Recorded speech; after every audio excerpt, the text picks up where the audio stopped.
Bonjour et bienvenue dans Amis, le podcast où je crie beaucoup et Anaïs me juge. Salut, moi c'est Anaïs et je ne me souviens pas de ce film. Ah, j'allais dire, salut, moi c'est Marie, je me souviens pas de ce que j'ai fait la semaine dernière. Mais Et l'été dernier, qu'est-ce que t'as fait l'été dernier? j'étais avec toi, à Rome. Tout le temps. Voilà, exactement.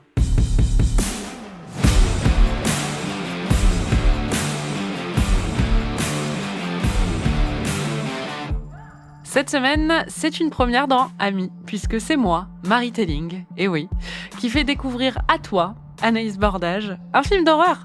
Et pas des moindres, ou peut-être que si en fait, puisqu'il s'agit d'un classique de l'adolescence de beaucoup de trentenaires, j'ai nommé Souviens-toi l'été dernier, sorti en 97 et réalisé par Jim Gillespie, qui a rien fait d'autre, ou Gillespie. Ouais, Gillespie, je pense plutôt. Gillespie, Gillespie, c'est conceptuel comme prononciation. Je trouve ça pas mal. Avant de voir le film, on a enregistré une petite intro. Qu'est-ce que tu sais sur Souviens-toi l'été dernier ? Je sais qu'il y a Sarah Michelle Gellar dedans. Est-ce qu'il y a Freddie Prinze Jr. dedans? Je crois. C'est peut-être là même qu'ils se sont rencontrés. Non, Ouais. c'était sur Scooby-Doo. Non, je crois que Scooby-Doo, ils étaient déjà ensemble. Ouais. Tu sais qui d'autre est dedans ? Il n'y a pas Jennifer Love Hewitt? Si. Ok. Et je crois que l'intrigue, c'est qu'ils ont tué quelqu'un en accident de voiture l'été dernier. Et que depuis, ils ont peur que ça se sache. Et il y a quelqu'un qui va les faire chanter ou quelque chose comme ça. Ce qui est marrant, c'est que moi, je l'ai vu à l'adolescence plusieurs fois, mais pas depuis. Donc, oui, c'est sûrement ça. Je ne sais pas. Enfin, je me souviens de la tenue du meurtrier, mais c'est tout. Donc il y a un meurtrier. Anaïs, pourquoi tu l'as jamais vu ?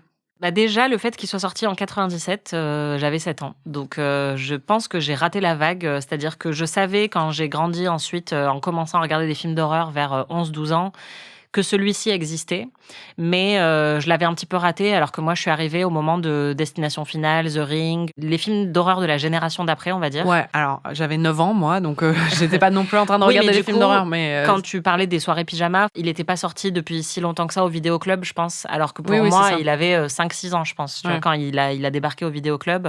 Et il y a aussi le fait que ça m'attirait pas trop. Alors pourtant, j'adorais Buffy, mais pour moi, justement, j'associais vraiment Sarah Michelle Gellar à Buffy et je voulais pas forcément la voir dans autre chose. Et je pense aussi que j'imaginais pas ce film comme étant très horrifique. Je pense qu'à l'époque, j'aimais beaucoup les films d'horreur qui avaient un élément surnaturel. Et pour moi, ça, j'avais juste l'impression que c'était des ados dans une voiture qui tuaient des gens ou qui se faisaient tuer. Et donc, ça m'attirait moins. Moi, j'avais envie d'histoires de fantômes, de trucs comme ça à l'époque. Et c'est marrant parce que moi, j'ai été obsédée par un film qui s'appelle The Hall, qui est sorti en 2002 ou 2003, et qui, à mon avis, a une intrigue assez similaire avec une structure en flashback et où c'est plusieurs adolescents et il y a eu une ou plusieurs morts non expliquées et on sait pas trop. Et c'est plus un thriller psychologique, mais avec des éléments horrifiques dedans. Et c'est un peu comme ça que j'imagine Souviens-toi l'été dernier, mais du coup, je crois que j'avais besoin de sensations plus fortes au moment où j'aurais pu le regarder. Et après, j'étais trop vieille, je pense. Enfin, où je me disais, non, mais ça, c'est pour les bébés, quoi. Moi, je regarde L'Exorciste, tu vois. Bah, on va voir. Peut-être que je vais être terrifiée. Non. C'est totalement pour les bébés. Oui, c'est vrai. Mais ceci dit, si la situation était inédite dans le fait que je te fasse découvrir un film d'horreur, ce qui n'est pas inédit, c'est ma réaction, puisque j'ai beaucoup crié. Mais putain. Mes voisins ont pensé que j'ai un chien qui aboie, quoi. Parce que sinon, elle aurait vraiment fait très froid, là. Ah non, c'est des glaçons, mais c'est des glaçons nuls. Putain, mais t'es impressionnante, quoi. Comment tu fais? Pourquoi? Qu'est-ce qui se passe, en fait?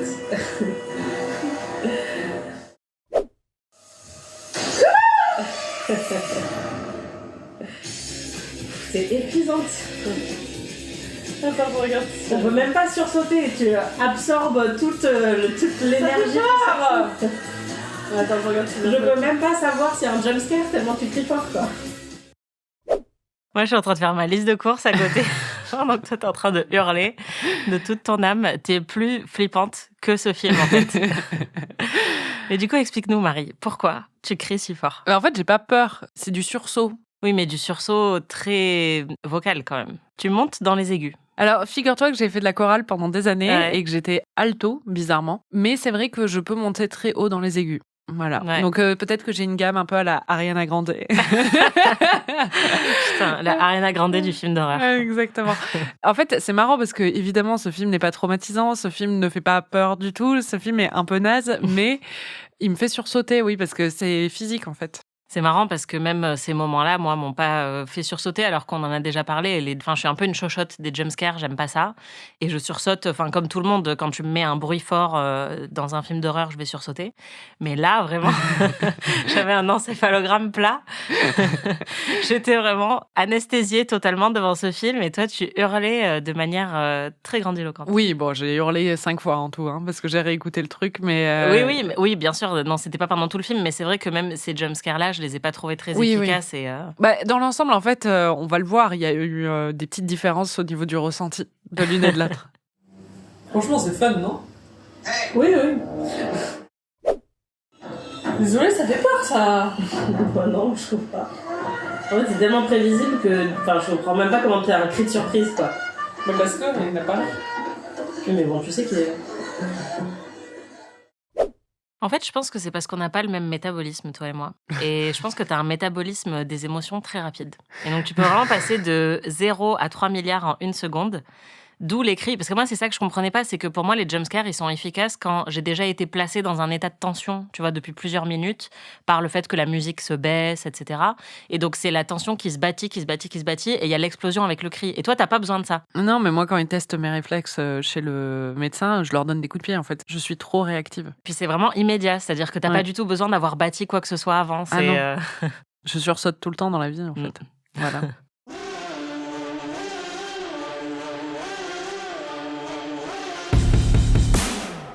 J'ai une question pour toi, même si je connais la réponse, mais en tant qu'experte de films d'horreur, tu as pensé quoi de cette découverte? C'est pas exceptionnel, hein. On va pas se mentir. Non, en fait, ce qui est fou, c'est que ce film est quand même culte, et je pense que c'est parce que il date de cette période-là. Oui, évidemment, c'est que ça a marqué toute une génération, mais... Ouais, et donc il y a une petite déception parce qu'en le voyant, je trouve qu'il mérite pas son statut culte. Tu vois, il y a d'autres films qu'on a vus pour cette saison qui étaient peut-être même nuls, mais où tu comprends tout de suite ce qu'il y a de culte dedans. Là, c'est assez médiocre en fait, et c'est vrai que par rapport à d'autres films d'horreur de la même période ou du même sous-genre du slasher, il est extrêmement anecdotique, mais je pense que voilà, c'est une période très spécifique. C'est un casting C'est aussi. un casting aussi, c'est ça. C'est-à-dire que en fait, c'est une espèce de capsule temporelle qui a immortalisé un peu 4 des acteurs les plus bankable les plus de la fin des emblématiques années 90. de ces années-là. Mais en plus, je pense aussi que le titre est très mémorable et que c'était devenu un peu une blague aussi. Enfin, c'est-à-dire que Souviens-toi l'été dernier ou des choses comme ça, tu peux le mettre en punchline dans certaines conversations. Donc, c'est rentré dans l'imaginaire collectif et du coup, je pense que c'est pour ça que ça a beaucoup marqué certaines personnes. Alors que honnêtement, moi, Souviens-toi l'été dernier, c'est un film que... dont je ne te souvenais pas. Voilà, exactement, c'est ça. C'est-à-dire que je me souviens l'avoir vu, je me souviens que c'est un film emblématique de ces années-là, mais quand tu me demandes... je me souvenais avec qui c'était, mais je me souvenais pas du tout de la trame. Je me souvenais du mec avec le crochet, par contre, mais c'est tout. Franchement, je m'en souviens à peine alors qu'on l'a vu il y a 3 jours. Mais c'est vrai que, par contre, je me souviens d'être dans la cour de récré au collège et de me demander, mais du coup, qu'est-ce qu'ils ont fait l'été dernier? Enfin, c'est quoi? Tu vois, c'est-à-dire que même sans avoir vu le film et en n'ayant aucune curiosité pour le film, c'est vrai que ça m'a quand même impacté parce que c'est un titre qui est mémorable. Et toi, est-ce que maintenant que tu as une culture horrifique un petit peu plus large, grâce à Ami, est-ce que tu as vu le film différemment? Non, mais je vois que c'est nul, évidemment.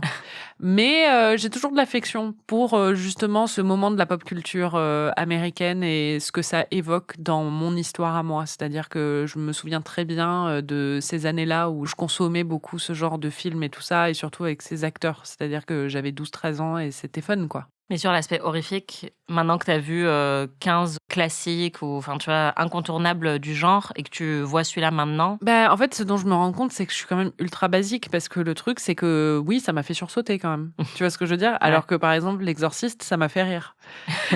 Oui, mais L'Exorciste. Mais bon, L'Exorciste, c'est un chef-d'œuvre. Ouais, voilà. Ah, mais on est d'accord. Mais en même temps, sur ce qui me fait peur, c'est pas une peur existentielle, c'est pas une peur qui reste, c'est une peur où je me sens complètement manipulée et instrumentalisée, mais je sursaute quand même. Ouais, parce que pour moi, c'est aussi un truc qui est décevant avec ce film-là, Souviens-toi l'été dernier, c'est que On avait déjà essayé de définir un petit peu ce qui caractérisait l'horreur, parce que parfois on peut avoir des définitions très très larges sur ce qui constitue un film d'horreur.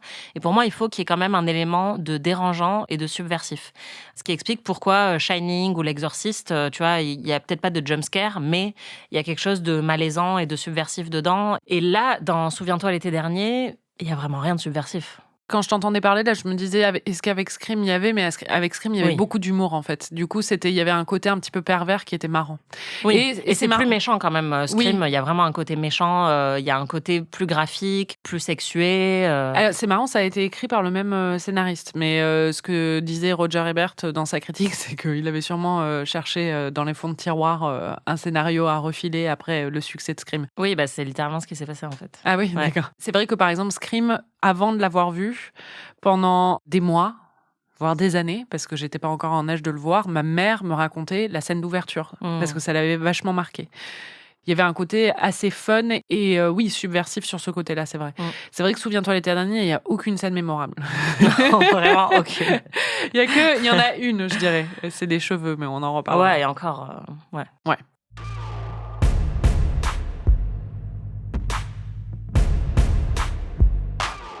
Bon, il va falloir résumer le film quand même, pour ceux qui ne l'ont jamais vu.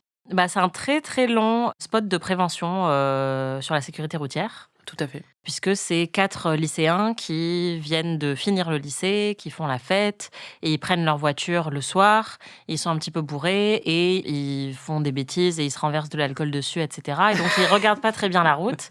Et à ce moment-là, bam, ils se prennent quelqu'un. Et comme à l'époque, il n'y avait pas de téléphone portable, ils ne savent pas quoi faire, appeler les secours ou repartir ou laisser cette personne crever sur le bord de la route. Et donc, ils décident finalement de le laisser mourir. Il y a plein de rebondissements, mais...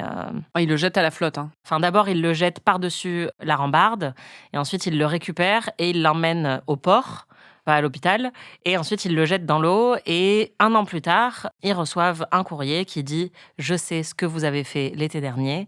Et donc là, ils commencent à tous flipper, et ils commencent à être tués les uns après les autres, et on se demande qui est le tueur. Est-ce que c'est la personne qu'ils ont essayé de tuer, mais qui finalement n'était pas morte, ou est-ce que c'était un proche de cette personne qui veut se venger ?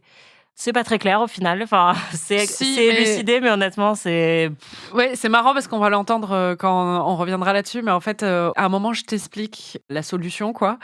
Et 2 minutes plus tard, dans l'enregistrement, je dis le contraire à nouveau parce que j'avais oublié ce que c'était. Enfin bon, la résolution est pas très claire. Mais non, pas très mémorable comme non, le reste exactement. du film. Et surtout, elle est bête parce que en fait, c'est une occasion manquée parce que dans les policiers, dans les thrillers ou même dans les films d'horreur, ce que tu as envie, c'est d'avoir une surprise sur un personnage auquel tu étais un minimum attaché ou sur lequel tu t'attends pas à ce qu'il se passe un truc pareil. Là, c'est un mec complètement lambda qu'on n'a pas vu avant, quoi. Donc bon. C'est un pêcheur ex machina. Exactement.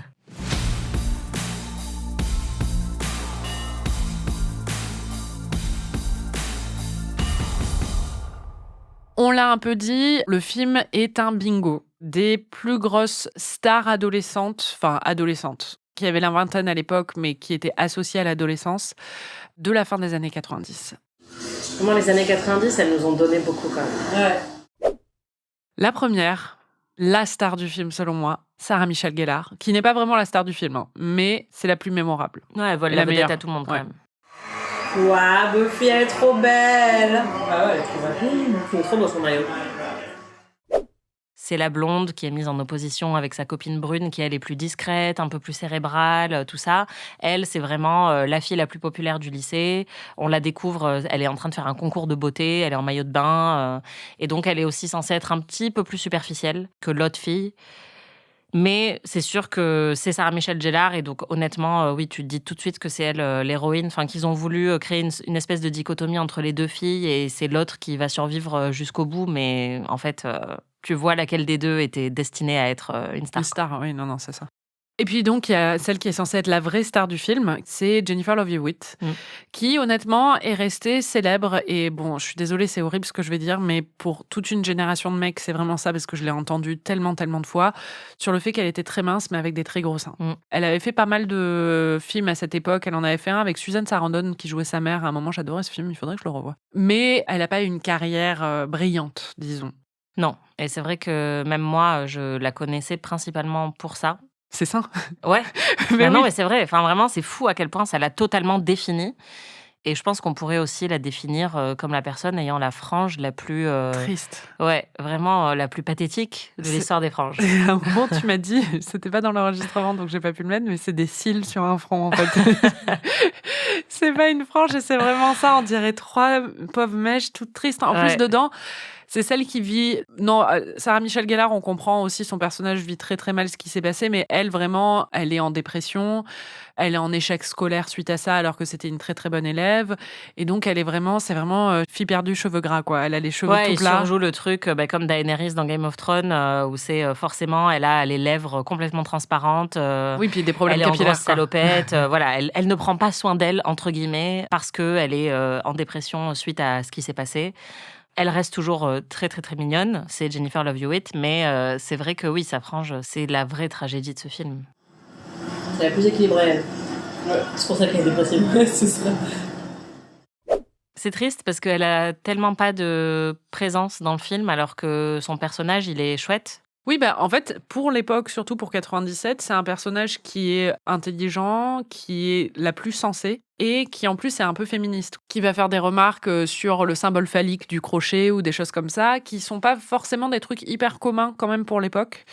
Mais c'est vrai qu'elle est pas très charismatique, quoi. Elle est complètement dans l'ombre par rapport à Sarah Michelle Gellar. C'est un petit peu un prototype de Joey aussi dans Dawson. Totalement. On va retrouver juste après. Et le créateur de Dawson, c'est aussi Kevin Williamson, le scénariste de Scream et de ce film. Donc il y a une grosse filiation évidente entre les trois. Quoi. Oui, bah d'ailleurs, il y a un moment où il mentionne un endroit qui s'appelle Dawson. Ouais. Et ça se passe aussi en Caroline du Nord, comme Dawson, dans un port au bord de la mer, avec un groupe d'amis à la même époque. Donc vraiment, c'est très, très, très clair. Quoi. Ouais, la petite ville pittoresque. Après, il y a Les garçons. les garçons. Et dans les garçons, il y a l'acteur qui était dans toutes les comédies teen de l'époque, qui a toujours l'air teubé. C'est un peu son grand problème, non? C'est Freddie Prinze Jr. Oui, il transpire pas le charisme, Ni l'intelligence. ni l'intelligence, mais bon, Ni c'est- grand-chose. C'est pas très sympa. Non, c'est pas de dire sympa. ça. Je pense qu'il doit être intelligent dans la vraie vie, mais en fait, c'est pas un bon acteur. Donc, il a un côté très plat, quoi. Et là, en plus, ils ont vraiment essayé de faire deux couples qui s'opposent. Donc, il y a vraiment les deux bruns d'un côté, les deux blonds de l'autre. Et donc, lui aussi, qui est censé être le plus sensible, qui est un petit peu moins riche que les autres, et qui donc est en couple avec Jennifer Love Hewitt, alors que Sarah Michelle Gellar est en couple avec le blond hyper exubérant, beau gosse. Freddie Prinze est aussi connu sous une autre identité dans ce film, c'est-à-dire qu'on apprend à la fin du film, même si on comprend très très vite quand même, qu'il était allé voir la sœur du mec qu'ils ont tué ou qu'ils pensent avoir tué et qui s'était fait passer pour un mec qui s'appelle Billy Blue et qui était le meilleur ami du mec. Enfin, il raconte cette histoire pour rencontrer la sœur parce qu'il est dévoré par la culpabilité aussi. Et en fait, à un moment, il y a la révélation que c'est lui, Billy Blue. On s'y attendait, mais la révélation était quand même marrante. Billy Blue. Bon, bon, bon, bon, bon. Tu savais qu'il y avait ces 3 acteurs, tu l'avais dit dans l'intro. Je t'avais pas montré la fiche du film parce que j'avais oublié honnêtement. Mais il y a un 4e, c'est Ryan Phillippe, dont tu étais amoureuse dans Cruelle Intention. Tout à fait. Un peu moins ici. C'est catastrophique. Sex Intention, c'est 2 ans plus tard, donc peut-être qu'il avait un petit peu... Il a pris des cours en attendant. Ouais, voilà. Mais là, il est pas très bon. Clairement, après, il est très beau. Mais voilà, si vous voulez m'entendre parler de Ryan Phillippe pendant très longtemps, on a un épisode entier sur Sex Intention.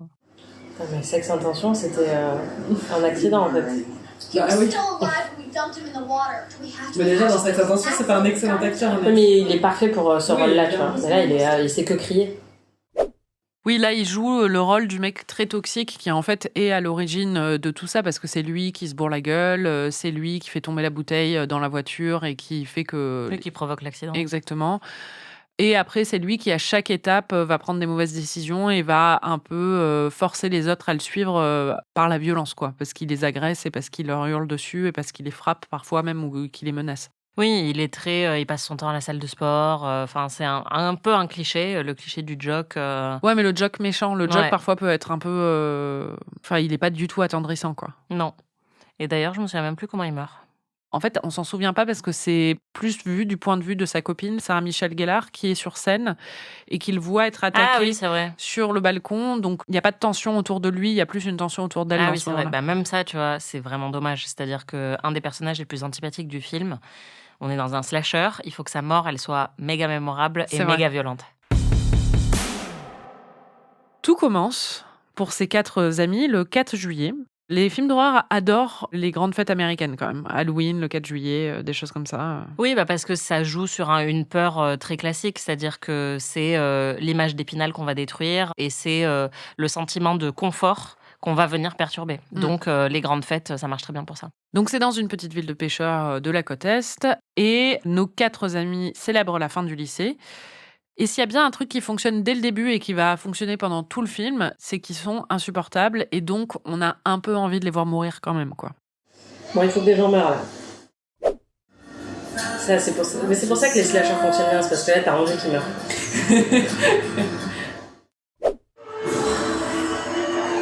Il faut que ces gens se fassent tuer plutôt que de faire que des trucs débiles. Un des gros problèmes pour moi avec ce film, c'est qu'on met vraiment beaucoup de temps avant d'arriver au premier meurtre. Mais ça dépend de quel meurtre on parle, en fait. Est-ce qu'on parle du... Non, les meurtres de slasher. Donc, en fait, D'accord, oui, il y a bon, l'accident de voiture, mais c'est vrai Mais qu'après... même l'accident de voiture arrive au bout de bien 15-20 minutes, je pense. C'est ça, on les a déjà beaucoup vus se rouler des pelles et tout. Ouais. Justement, l'accident, donc ils sont sur cette route qui est en haut d'une falaise et tout ça, et d'un coup, en prenant un virage sans regarder, parce qu'ils font les cons, ils se prennent un pêcheur. Au début, ils pensent que c'est une biche, au final, c'est un pêcheur. Et là, ils se demandent un peu ce qu'ils vont faire, et commencent toutes les prises de décision les plus nulles de l'histoire. Ouais. Déjà, avec l'arrivée de Max, qui est un mec qu'on avait vu au tout début dans une soirée où on comprend en fait qu'il était un peu amoureux du personnage joué par Jennifer Love Hewitt, qu'elle le rejette et qu'il a un ressentiment par rapport à eux. Donc il arrive dans sa voiture et il les surprend à ce moment-là. Et qu'est-ce qu'ils font à ce moment-là ? Ils décident d'attraper le corps inerte du pêcheur qu'ils ont renversé et de le jeter par-dessus la rambarde de l'autoroute très vite. De la nationale. De la route, très vite. Et donc, il y a le personnage de Ryan Phillippe qui fait semblant d'être en train de vomir parce qu'il aurait trop bu, puisque comme ça explique pourquoi il est penché sur la rambarde. Déjà, il y a un petit problème parce que le mec s'approche quand même du site de l'accident depuis 150 mètres, donc il devrait voir qu'il y avait un cadavre sur la route qu'ils étaient en train de déplacer, mais bon, c'est pas grave, c'est un film, on va excuser tout ça. Et donc, ils ont juste jeté le corps de ce pauvre type par-dessus la rambarde. Oh my god. Qu'est-ce qu'il fait ? Bah évidemment. Qui ralentit ? Il y a une voiture en plein milieu de la route.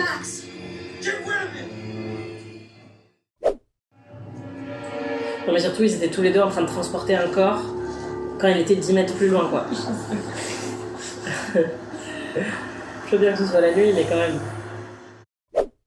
Max, qui est joué par Johnny Galecki, qui est devenu très célèbre après pour son rôle dans The Big Bang Theory. Mm-hmm. Une série que j'ai jamais vraiment regardée, donc je sais pas comment il s'appelle dedans, mais c'est le mec principal qui est amoureux de Penny la blonde. D'accord. Et donc, les mauvaises décisions continuent, parce que donc ils décident de se débarrasser du corps. Ils sont à côté d'une falaise quand même. Il y a une solution assez facile. C'est clair. Tu balances le corps du haut d'une falaise, je veux pas te dire. Non, eux, ils décident d'aller au port, au centre-ville. Donc là où il y a des bateaux et probablement des gens, même à 3h du mat, un soir de 4 juillet. Donc des gens bourrés ou des choses comme ça. Et donc de transporter aussi le corps, donc de le mettre dans leur voiture, etc. C'est ça. Donc potentiellement des preuves ou des choses comme ça. Bon, ça, ils s'en préoccupent pas trop. Ils arrivent dans le port, ils vont jusqu'au bout de la jetée avec ce cadavre dans les bras quand même. Ils l'allongent au bout de la jetée. Et là, ils commencent à s'engueuler pour savoir ce qu'ils vont faire. Surtout, d'un coup, le cadavre, il se trouve qu'il n'est pas mort. Alors là, tu te dis, solution quand même, il n'est pas mort. Vous n'avez pas tué quelqu'un. Emmenez-le à l'hôpital, peut-être. Bah ouais, comme ça, tu dis, ah putain, alléluia, tu nous as fait une belle frayeur, Jean-Michel. C'est ça, mais non. Ils choisissent, au contraire, de le jeter quand même. Et s'ensuit une scène où ensuite, comme il est réveillé, il attrape la couronne de Sarah Michelle Gellar, qui vient de gagner donc son concours de beauté. Il l'emporte avec elle. Et alors là, qu'est-ce que fait Ryan Phillippe ? Il décide d'être grand seigneur. Il plonge pour récupérer la couronne. Peut-être parce qu'ils veulent pas être identifiés aussi. Oui, ça aurait été une preuve, mais oui, ça dépasse vraiment tout entendement. le cadavre se réveille encore une fois sous l'eau pour faire un jumpscare qui a été très efficace pour Marie, mais d'un point de vue scientifique, qui ne tient pas trop la route, parce que ça fait 2 fois qu'il se réveille, mais après, on ne sait pas trop s'il a été capable de remonter à la surface ou etc. Ah bah on va le savoir après. On va le savoir, mais...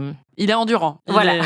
Il est solide. En même temps, c'est un pêcheur, hein. Il a dû être dans l'eau plein de fois. Et en même temps, c'est une des rares scènes visuellement qui a un petit soupçon d'horreur, puisque Ryan Phillippe, enfin en tout cas pour moi, parce que j'ai peur des fonds marins. Moi aussi. Et du coup, quand Ryan Phillippe plonge, il y a des algues partout et ça fait très peur. Ce qui faisait le plus peur, c'était leur absence de cohérence. Surtout qu'ils le balancent vraiment dans un endroit très profond. Dans une mare. Dans un endroit très profond. Ils sont allés vraiment au bord d'une falaise et pas du tout dans le port. Non mais... Ils sont complètement fous. L'autre, il va échouer sur la plage 2 heures plus tard. C'est clair. Mais c'est sérieux, ça fait peur. Mais ils sont débiles.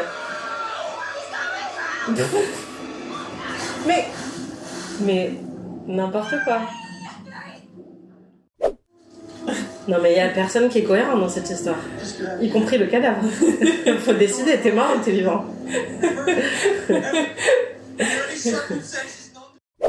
Et oui, ce qui était très drôle, tu vois, d'habitude c'est moi qui faisais ça dans les films d'horreur que tu me faisais découvrir, mais c'est un des grands plaisirs du film d'horreur, c'est quand même de se mettre à la place des personnages et d'essayer de prendre des meilleures décisions qu'eux.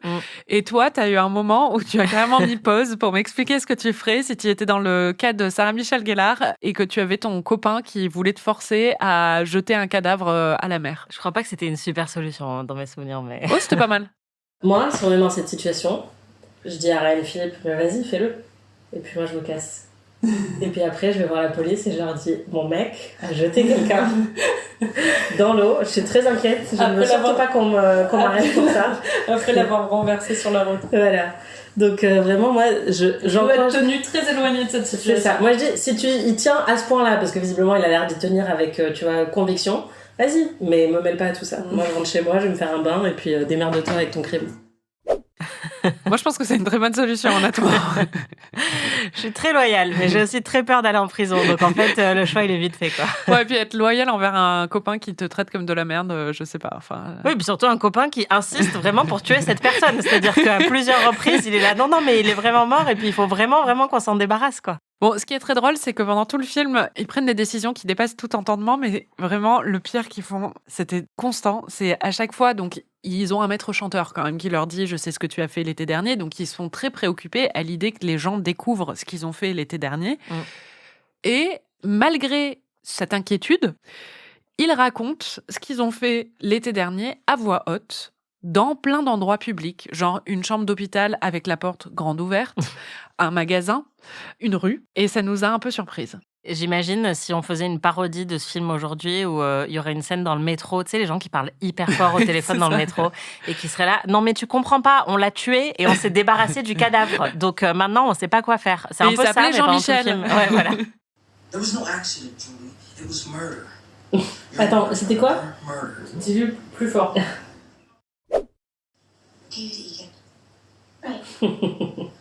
Quoi? C'est vrai que... Tu donnes toutes les infos. Mais c'est sûr que c'est en rapport avec la personne qu'on a assassinée l'été dernier. Tu te souviens de son nom? David? Oui, c'est ça. Celui qu'on a tué, hein. C'est bien ça. Non mais... c'est incroyable. D'accord, on a tué quelqu'un.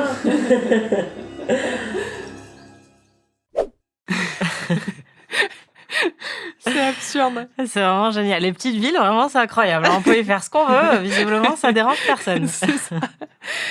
Bon, c'est quand même un film d'horreur. Apparemment. Malgré toutes tes objections. Donc, il faut qu'on parle de la série de meurtres qu'il y a dans ce film. Le premier... Une série très rapidement terminée. Hein. C'est une mini-série. C'est une mini-série. Il y a 3 épisodes. Non, il n'y a pas que 3 épisodes. Il y en a plus, Anaïs. Tu te souviens juste pas de la plupart des meurtres.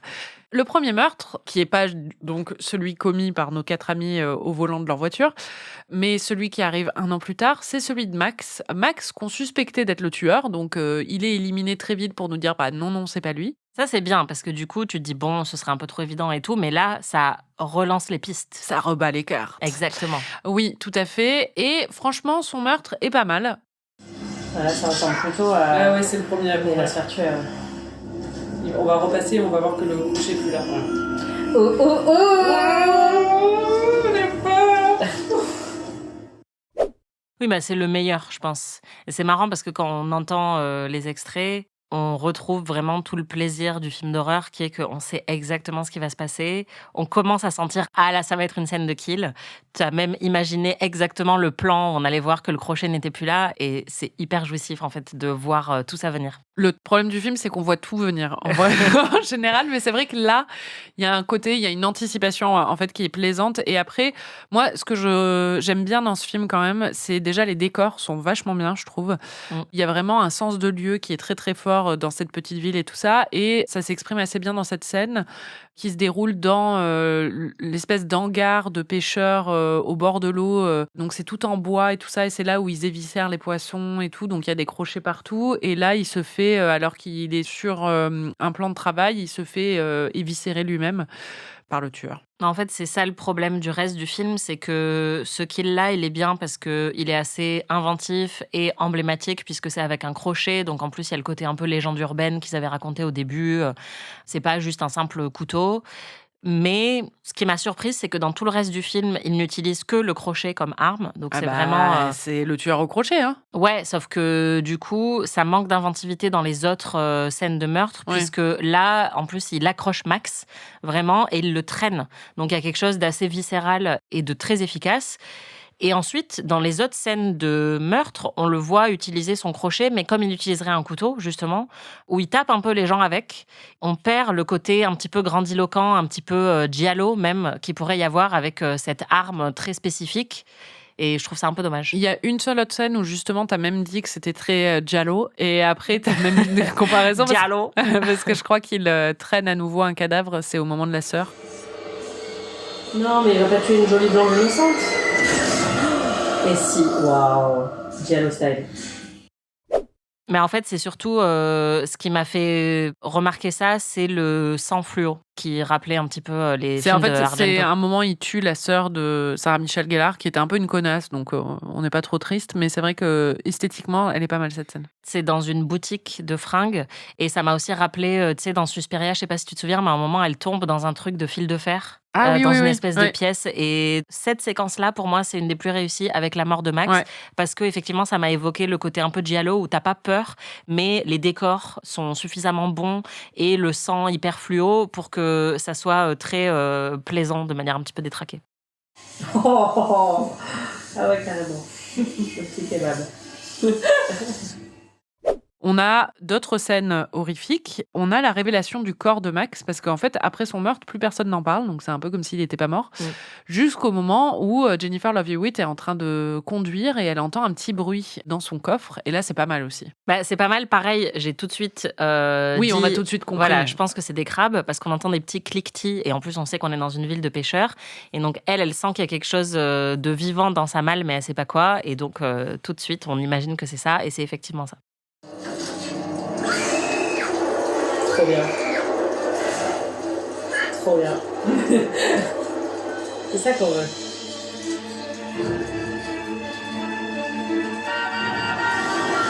Bébé. Putain, il y en a des accidents de la route dans ce film. C'est ça qu'on veut, mais on en voulait beaucoup plus. Bah oui. Mais le kill qui t'a fait le plus réagir ne concerne pas un personnage, concerne plutôt un attribut. Et moi, cette scène, c'est vrai que dès qu'elle a commencé, parce qu'en fait, il y a... Bon, donc Sarah Michelle Gellar est chez elle, le tueur rentre dans sa maison, on se demande s'il va la tuer ou pas, il est caché même dans son armoire, et à ce moment-là, sa sœur lui dit « C'est vrai que tu adores tellement tes cheveux ». Elle lui fait une remarque, un peu une pique. Écriture subtile. Exactement, c'est genre wink wink, elle va perdre ses cheveux. Mais tout de suite, quand elle a dit ça, j'étais « Ah oui, c'est vrai, elle se réveille le lendemain matin et il lui a coupé tous ses cheveux, quoi. » Et c'est ce qui se passe. Oh mon Dieu. Oh non! Oh non! Oh non! Ça, c'est horrible. Ça, c'est vraiment affreux. Oh. Bon, calmons-nous, là. Putain, c'est bien bad, quoi. Après, j'avoue, elle en fait des caisses. Oui. Alors qu'au final, elle a un très joli carré. Oui, mais parce qu'après, elle est allée se le faire récupérer. Oui, mais il aurait pu être plus cruel. Il aurait pu lui couper bien plus court. On a tout eu des Barbies. Exactement. On sait qu'il aurait pu faire bien pire. Mais c'est vrai que c'est le pire cauchemar d'une adolescente, surtout une adolescente reine de beauté.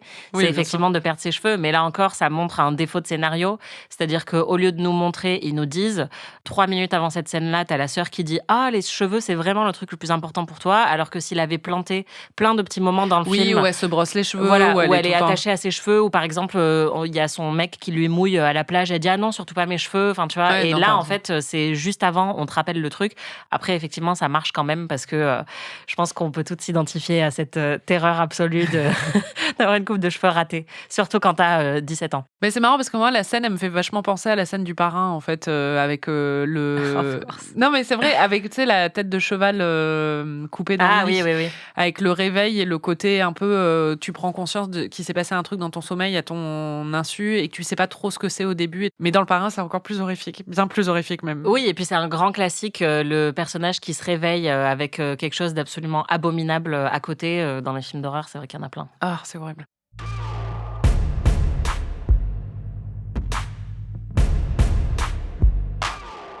On a parlé de la mort du personnage de Ryan Phillippe, ça se passe un peu hors champ, on le voit un peu, mais c'est surtout une manière de plus montrer la terreur du personnage de Sarah Michelle Gellar, en fait, qui y assiste alors que personne ne veut la croire. Il méritait de mourir plus. Exactement. Il n'est pas assez mort. Ouais, c'est vrai. En fait, elle se fait arrêter par un policier à ce moment-là parce qu'elle est considérée comme folle. Et le policier l'emmène et va dans une petite ruelle parce que la rue est bloquée. Bon, on a tout de suite compris ce qui allait se passer aussi. Et moi, j'ai bien aimé cette scène, principalement parce que, en fait, Sarah Michelle Gellar est bloquée à l'arrière d'une voiture de policier, donc on sait qu'elle peut pas sortir à l'arrière et tout ça. Donc il y a un suspense qui est pas mal, j'ai trouvé.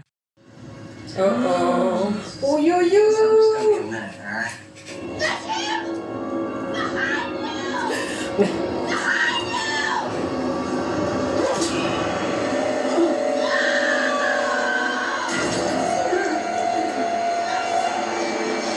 Je sais, ça va un petit peu par terre.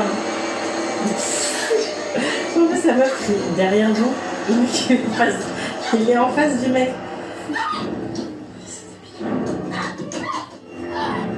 Ah, c'est horrible. Il y a que un homme dans cette ruelle et le policier va le voir et lui parle. Et elle se met à crier « Derrière vous !» Et t'es là, non, c'est la personne à qui tu es en train de parler qui est sur le point de t'assassiner. Enfin bref, ça n'a pas de sens. Il faut pas que je m'énerve sur des choses comme ça. Ça mérite pas mon énervement. Mais je comprends ceci dit, ça m'est déjà arrivé. Mais la scène suivante, c'est celle dont tu parlais tout à l'heure, où il y a une esthétique qui est bien plus intéressante, où sa sœur à elle est tuée parce qu'en fait, elle s'enfuit à pied, elle rejoint le magasin de sa sœur. Et donc là, il y a toute une scène où d'abord sa sœur se fait tuer, elle se fait traîner comme un kebab, on l'a vu. Et après, il y a des mannequins en fait qui sont enveloppés de plastique. Donc là, évidemment, on sait très bien, voilà, on sait très bien que le meurtrier va se cacher sous un truc en plastique, même si ça n'a aucune logique en fait, parce qu'il peut juste se cacher derrière l'un d'entre eux et c'est moins d'efforts et il aura moins à enlever le truc en plastique. Mais ça fonctionne. En plus, double plastique, parce qu'il est déjà en ciré de la tête aux pieds, le mec. C'est ça, mais ça fonctionne. Ouais, Esthétiquement, c'est assez cool comme scène. Toute cette séquence jusqu'à sa mort à elle est vraiment pas mal. Elle finit par mourir dans une allée, alors qu'il y a une parade du 4 juillet qui se déroule juste à côté. Oui, bah, c'est une des morts les plus violentes aussi, et je pense que c'est pour ça qu'elle fonctionne bien, parce qu'elle est très choquante. Et tu as mis le doigt dessus, c'est une séquence, c'est-à-dire que ça dure suffisamment longtemps pour que la tension se bâtisse de manière organique. Et du coup, quand ça arrive, t'es même un petit peu éreinté parce que ça fait 10-15 minutes qu'il y a cette course-poursuite, alors que toutes les autres scènes de kill, elles se terminent aussi vite qu'elles ont démarré, et donc t'as jamais la tension qui monte. Et du coup, il y en a un dans il y en a un, c'est le tueur. J'ai peur. Anaïs, j'ai peur. Anaïs, j'ai peur. T'as trop peur, hein? Oui. Et je t'ai montré tellement plus terrifiant que ça. Ah, génial. Trop trop bien.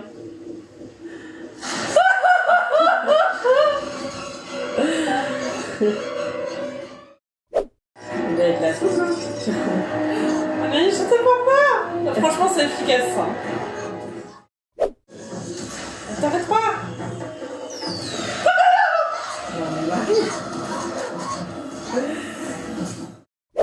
Pour moi, c'était Petit Bambou, quoi.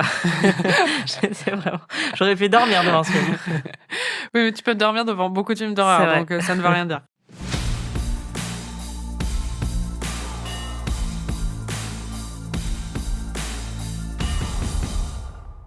Parlons de l'identité du tueur. Depuis le début du film, dès le début, on avait pas mal de théories. D'abord, on a pensé que c'était Max, donc l'ami qui finit par mourir en premier. Mais il y avait de bonnes raisons de le penser au début quand même. Bon, du coup, c'est lui le tueur. Je viens de me dire la même chose. Je me suis dit, ça doit être lui. Si c'est ça, c'est vraiment...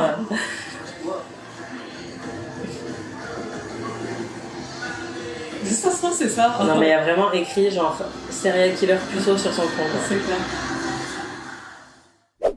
Et ensuite, les théories se sont enchaînées. Fallait bien s'occuper. Hein. Voilà, exactement. Parce que si c'était lui, il aurait pas fait ça. Ouais. Mais c'est pas lui non plus, c'est trop évident que ce soit lui. Don't you test me, motherfucker! C'est Buffy en fait. I'll call the cops on your college quarterback C'est la ass! sœur.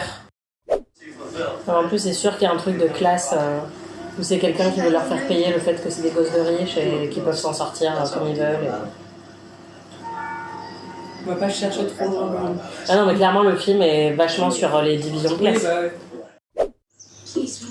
Ou alors, c'est une confrérie de pêcheurs qui veulent se venger des riches. Franchement, tes solutions étaient bien mieux. Mais toutes. C'est ça. Tout était mieux. Même les plus absurdes. Il y a un personnage à un moment qui apparaît, qui est la sœur donc du mec qu'il pense avoir tué. Au final, ça n'est pas lui. Qui vit isolée dans une maison un peu inquiétante et qui a un comportement assez déroutant, disons. Et surtout, qui est joué par Anne Heche. Et ça, tout de suite, ça nous a un peu indiqué quelque chose. Trop bien, elle joue tout le temps des folles. Hi. Our car slowed down the road and we were just wondering if maybe we could use your phone. Moi, je l'ai découverte, j'avoue, dans Ali McBeal, où elle jouait le personnage qui a un syndrome de la Tourette. Oui. Et elle a été très vite associée à des rôles de personnes un petit peu déséquilibrées ou un petit peu inquiétantes. Elle était aussi dans la version de Gus Van Sant de Psycho. Et donc, oui, quand tu vois Anne Heche débarquer, tu sais qu'elle n'est pas là pour jouer juste une meuf sympa, normale, généralement. Je pense que ce qui est assez terrible aussi, c'est qu'elle a eu en fait plusieurs épisodes publics de psychose, Anne Heche, et elle a même écrit un bouquin sur ses problèmes de santé mentale qui s'appelait, je crois, Call Me Crazy, et où elle revendiquait elle-même le fait de se déclarer folle. Et donc, je pense que ça a aussi un petit peu perfusé dans l'imaginaire collectif, nourri cette image qu'elle avait. Donc, ça fait un petit peu mal au cœur Oui, bien sûr. d'imaginer ça maintenant, mais bon. Au final, la solution est assez alambiquée et aussi assez nulle. J'ai essayé de te l'expliquer à un moment. Do you think this Willis guy killed David and we killed him? Yeah, but what if he didn't die, Ray? What if he's still alive? Attends, moi je comprends pas cette histoire-là. C'est ce que je t'ai expliqué. Mais je comprends pas. C'est que le père de la meuf qui était morte l'année d'avant est allé tuer le mec qu'il avait tué, tu vois. Ouais, le pêcheur. Voilà. Et en fait, alors qu'il rentrait d'aller le tuer, il s'est fait écraser par ce groupe. D'accord. Et ils l'ont collé dans l'eau, mais il n'est pas mort. Donc c'est le père qui tue tout le monde. Voilà. D'accord, ok. Ce qui est très drôle quand même, c'est que là, je l'explique très bien, enfin, je pense. Mais vraiment, 3 minutes plus tard, j'étais là. Mais pourquoi il veut les tuer en fait? Parce que c'était pas lui. Et après, je suis là. Ah si, c'est lui en fait. Mais en fait, c'est complètement con. Ce mec, on l'a pas vu du tout pendant tout le film. En fait, on était parti sur une piste complètement différente. Ça aurait été beaucoup plus drôle si c'était Freddie Prinze Jr., quoi. Bah oui, totalement. Non, mais là encore, c'est comme dans les mauvais whodunit où, en fait, comme ils n'arrivent pas à ce que ce soit plausible qu'un des personnages qu'on suit depuis le début aurait été le tueur, parce que c'est vrai que ça demande quand même pas mal d'ingéniosité en termes d'écriture, bah, on fait venir un personnage qui n'était pas du tout présent dans l'intrigue depuis le début, parce que c'est plus facile à expliquer, en fait, de dire « Ah bah, c'était lui ». Je pense que c'est plus facile à expliquer et surtout, c'est moins prévisible. Mais c'est plus mais nul. à quel prix? Bah ouais. Exactement. En tout cas, en bonne experte du genre, tu as repéré l'influence majeure sur ce film. Oui, moi je pense que même les non-experts voilà, pourraient repérer assez facilement le fait que Scream ait une énorme influence sur ce film. Ce qui est amusant, c'est que Scream est sorti 1 an plus tôt, mais en fait, souviens-toi l'été dernier, qui a été écrit par Kevin Williamson, la même personne, a été écrit avant Scream.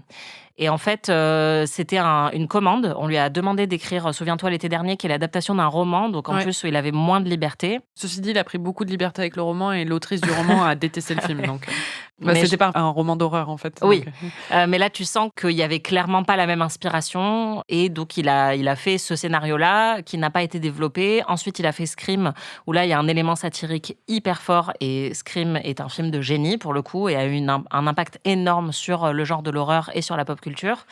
Ça a aussi été un gigantesque carton en salle. Et donc, quand Scream a cartonné, alors qu'ils ne s'y attendaient pas du tout, ils ont dit, qu'est-ce que tu as d'autre sous la main ? Et ils ont développé, souviens-toi, l'été dernier, très très vite, puisque le scénario était déjà prêt. Et donc, ils l'ont fait un petit peu à l'arrache pour capitaliser sur le succès de Scream. Mais on sent qu'il y avait beaucoup plus de passion dans un des 2 scénarios et que ce n'était pas celui de souviens-toi l'été dernier. Et on sent que ça a été fait un peu à l'arrache aussi, parce que ça aurait mérité peut-être de repasser sur le script, parce qu'en vrai, il y a quand même des choses qui sont bien dans le film. Non, il y a des bonnes idées, oui. Ouais, mais c'est vrai que ça explique totalement pourquoi à la fois les 2 films se ressemblent, puisque dans Souviens-toi l'été dernier, il y a aussi en fait une envie de faire beaucoup de références pop culturelles et de se moquer des codes du slasher. Ouais, mais ils le font pas trop. Ils le font une fois quand ils arrivent et c'est à ce moment-là que tu as dit c'est Scream, c'est quand ils arrivent à la maison justement de Anne Heche, les 2 filles, et qu'elles disent c'est comme dans Le Silence des agneaux. Et en fait, le reste du temps, il n'y a pas trop de références. Et surtout, c'est ce que disait Roger Ebert dans sa critique. Il dit, en fait, ils ne font que prendre des décisions qui défient tout entendement et qui sont complètement débiles. Alors que dans Scream, justement, ils disent souvent non, faut pas faire ça parce que dans les films d'horreur, quand ils font ça, ils se font tout le temps tuer. Quoi. Oui, il y a même une séquence mythique dans Scream où ils exposent les règles du film d'horreur et tout ce qu'il faut pas faire si on veut survivre. Mais là, en fait, tu as la scène au début où ils sont autour d'un feu sur la plage et où ils se racontent des histoires qui font peur. Et donc, il y a quand même une volonté de s'inscrire dans le genre de l'horreur et de dire, voilà, on sait qu'il y a des légendes urbaines, on sait qu'il y a des références pop culturelles auxquelles on va faire des petits clins d'œil de temps en temps, mais c'est hyper léger. Et en fait, c'est le problème de tout le film, c'est-à-dire que sur les meurtres, c'est très léger aussi. Sur l'horreur, c'est très léger. Et donc, tu sens que oui, en fait, tout le génie a été condensé un peu dans Scream et que ça, c'était un petit peu le premier brouillon, en fait. Et ça se voit. Bon, et puis la fin, grand classique aussi. On va pas tout détailler. Hein. Ils sont sur un bateau, voilà, ils le tuent, machin. Mais à la fin, c'est Pirates des Caraïbes. Ouais, voilà, exactement. Ils sont sur un grand bateau avec des grandes voiles. Ouais. Alors que le truc est amarré. Et lui est suspendu, Freddie Prinze Jr. sur un cordon. Bref, ils arrivent à se débarrasser du mec, mais évidemment, il tombe juste à l'eau, donc on se doute bien qu'il n'est pas mort. Et 1 an plus tard, alors que Jennifer Love Hewitt, ça y est, elle a les cheveux propres, donc elle est mignonne. Elle a repris sa vie, elle est en couple avec Freddie Prinze. Elle est dans des douches et d'un coup, il y a un message qui a été écrit avec le doigt sur la buée de la douche et qui dit « Je sais toujours ». On sait que c'est le même tueur qui sait toujours ce qu'elle a fait l'été dernier. Et qu'il attaque à nouveau. Il est pas mort là, mais du coup il est toujours pas mort. Il va revenir l'été prochain avec 2 bras en moins. Mais tu crois pas si bien dire, Anaïs? Ah oui, c'est vrai qu'elle souviens-toi l'été dernier 2. Bah oui. Mais c'est le même. Décroché, je crois. Je me souviens plus. Il y a beaucoup de vapeur là quand même. Trop bien. Trop bien. Ça aussi, grand classique de prévoir les suites. Ils auraient pu être un petit peu plus inventifs sur les noms des suites, quoi. Plutôt que Souviens-toi l'été dernier 2. Oui. Souviens-toi, il y a 2 étés. Je sais que tu t'en souviens pas parce que ça commence à remonter un petit peu, mais souviens-toi. I know what you did last summer. I really know what you did last voilà, summer. c'est ça. Moi-même, je commence à oublier ce que tu as fait l'été dernier, mais... Do I really know what you did? Rappelle-moi ce que tu as fait l'été dernier. Ne vous embauchez pas. Moi, je sais pas. Remind me what you did last summer. Je trouve ça pas mal.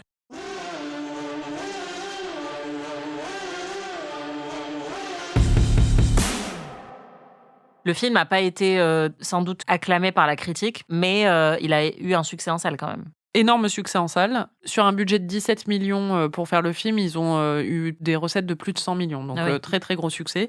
Ce qui est marrant sur Rotten Tomatoes, c'est que les critiques sont à 45%. Et ce qui est très, très rare, d'habitude, quand les critiques sont basses, normalement, les spectateurs sont un peu au-dessus. Là, les spectateurs sont en dessous. Ils sont à 41%. Donc, vraiment, ce film n'est pas adoré. Ouais, et puis c'est marrant parce qu'après l'avoir vu, je suis allée sur Letterboxd pour le noter et j'ai vu que parmi les gens que je suis, il y en a pas mal qui aiment beaucoup les films d'horreur et connaissent très bien les films d'horreur et leur note n'était pas très élevée non plus. Non, mais c'est pas un bon film, hein, très clairement. Non, mais ça, pas un bon film à la rigueur, mais je pense que ce que je trouve un peu triste, c'est que même pour les fans du genre, il reste pas, je pense, comme un des meilleurs, alors qu'il y en a plein, tu sais, qui sont pas très bons. Mais, tu vois, moi, Your Next, j'adore ce film. Je dirais pas qu'il méritait des Oscars. Mais je pense que les gens qui ont encore un attachement à ce film, c'est pas forcément les fans du genre, c'est plus les gens qui étaient ados à l'époque et qui ont fait des soirées pyjama en regardant ce film. Et qui étaient fans de Ryan Phillippe.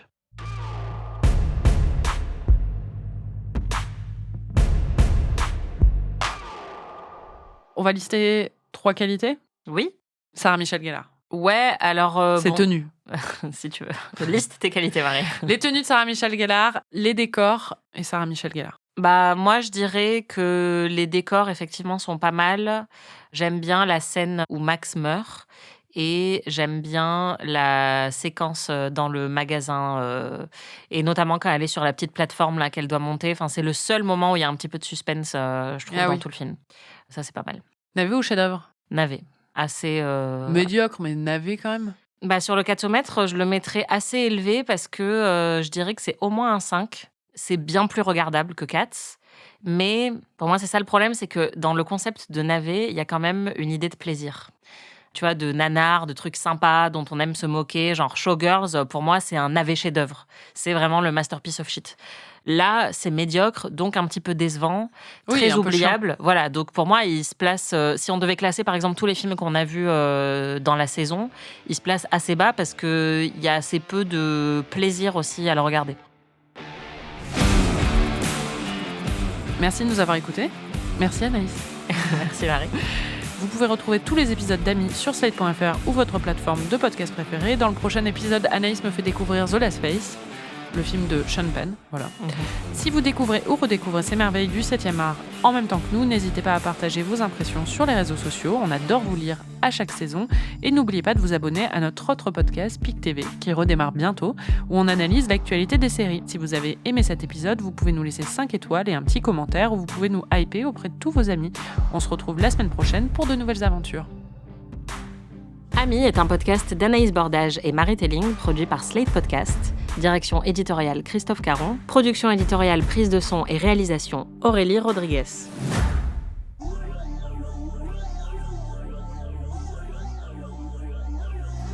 Quelque chose me dit qu'il va y avoir un accident de la route. Pourquoi dans tous les films, t'as un mec qui dit « Personne conduit ma voiture à part moi ».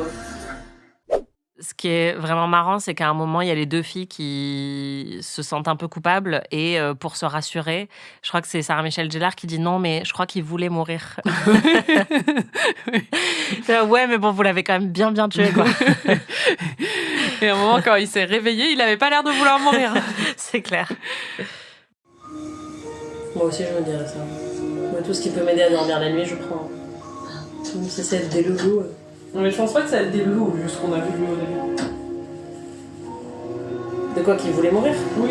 Oui, mais bon, ils l'ont quand même tué, quoi. Non, mais ça, c'est sûr. On the boat, inside. Hurry! Mais elle est conne. Mais qu'elle est conne. Non, mais elle est vraiment conne. Tu vois, en fait, c'est ça, c'est une confrérie de pêcheurs. Mais non, c'est le même. Anaïs, j'ai peur. J'y ai cru.